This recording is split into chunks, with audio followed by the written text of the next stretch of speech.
السلام علیکم دوستوں، آج ہم سرکار دو عالم محمد مصطفیٰ صلی اللہ تعالی علیہ وسلم کی پرورش کے بارے میں ذکر کریں گے۔ آپ کی پیدائش کے سمے عبد الرحمن بن عوف کی والدہ آپ کی والدہ کے پاس تھیں۔ آپ کی ولادت مکہ مکرمہ میں سق اللیل کے اس مکان میں ہوئی جو حجاج بن یوسف کے بھائی محمد بن یوسف صفقی کا مکان کہلاتا تھا۔ آپ کو سب سے پہلے آپ کی والدہ محترمہ نے دودھ پلایا، پھر آپ کے چچا ابو لہب کی کنیز زبیبہ نے دودھ پلایا۔ یہ وہ زبیبہ ہے جس کو آپ کی پیدائش کی خوشی میں آپ کے چاچا ابو لہب نے آزاد کر دیا تھا۔ اس کے علاوہ خولہ بنت منذر، ام ایمن قبیلہ اواتق کی 3 خواتین سعدیہ اور حضرت حلیمہ سعدیہ نے آپ کو دودھ پلایا۔ حلیمہ بنت زیب قبیلہ بنو سعد بن بکر بن حوازن کی تھیں۔ ان کے شوہر کا نام حارث بن عبد العزہ تھا۔ 4 سال تک نبی اکرم کی پرورش انہی کے پاس ہوئی۔ جب شق صدر کا واقعہ پیش آیا تو آپ گھبرا گئیں اور آپ کو مکہ لے جا کر جناب آمنہ کے پاس پہنچ گئیں۔ شہر سے دور ریگستان اور جنگل کی آب و ہوا کا آپ سرکار دو عالم کی صحت پر بہت اچھا اثر پڑا۔ بنو سعد قبیلہ اچ کوٹ کی عربی بھاشا بولتا تھا۔ اس بارے میں سوئم نبی اکرم صلی اللہ علیہ وسلم نے فرمایا، میری عربی تم سب سے اچھی ہے، میں قریش ہوں اور میں نے بنو سعد میں پرورش پائی ہے۔ حضور جب 6 سال کے ہوئے تو آپ کی والدہ آپ کو ساتھ لے کر حضرت عبداللہ آپ کے والد کی قبر کی زیارت کے لیے مدینہ تشریف لے گئیں۔ 1 ماہ وہاں رہ کر جب واپس آنے لگیں تو راستے میں بیمار ہوئیں اور اوا نامک جگہ پر ان کی وفات ہوئی۔ آپ کو وادی اوا میں ایک پہاڑی پر دفن کیا گیا ہے۔ والدہ محترمہ کی وفات کے بعد حضرت ام ایمن برقہ حبشیہ آپ کو قافلے کے ساتھ مکہ لے کر آئیں۔ اب آپ پوری طرح یتیم ہو چکے تھے۔ برقہ آپ کی والدہ کی کنیز تھیں۔ اب پرورش کی ذمہ داری آپ کے دادا عبد المطلب نے لے لی۔ آپ نے بڑی محبت سے اپنے یتیم پوتے کو اپنے سینے سے لگا لیا، ہر وقت اپنے پاس رکھتے۔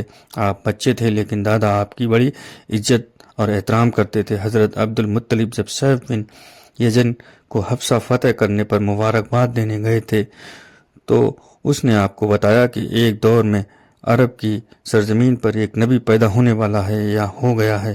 اس بچے کے شانوں کے درمیان ابھرا ہوا گوشت ہوگا اور وہ یتیم ہوگا۔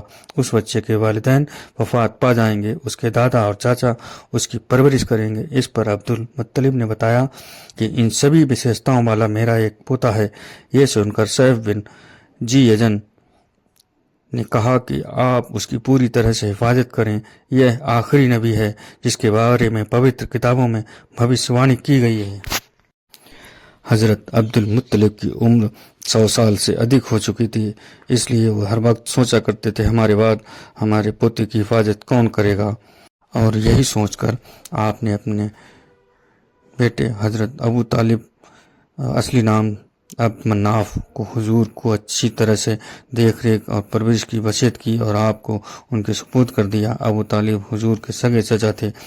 آپ کی آرتھک استھتی زیادہ مضبوط جب سرکار دو عالم محمد مصطفیٰ صلی اللہ تعالی علیہ وسلم کے دادا عبد المطلب فوت ہوئے، اس وقت آپ کی عمر مبارک 8 سال کی تھی۔ نبی اکرم کے دادا حضرت عبد المطلب کا انتقال سن 578 عیسوی میں ہوا۔